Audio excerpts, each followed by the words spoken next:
আমার ঘরটা দেখেন, দেখেন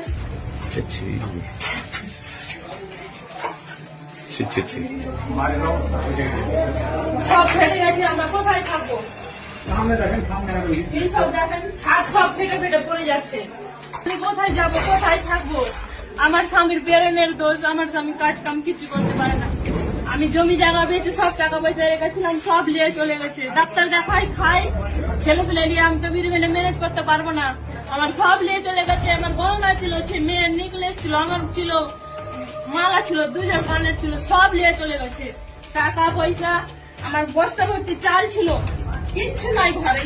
এক বস্তা পেঁয়াজ সব নিয়ে চলে গেছে। আমার স্বামী তো বেরেনের স্কুলে কাজও কম আগে হয়নি। কিসের জন্য হচ্ছে? আমরা ছেলে মেয়ে নিয়ে কোথায় যাবো? বাচ্চা বাচ্চা ছেলে নিয়ে কোথায় থাকবো? এইসব পুড়িয়ে গেছে তো কি নিয়ে থাকবো? কে এইসব করেছে আমাদেরকে?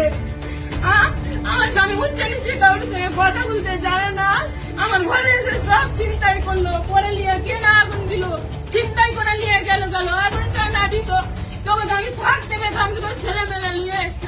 আমরা কোথায় যাবো ছোট ছোট ছেলে নিয়ে?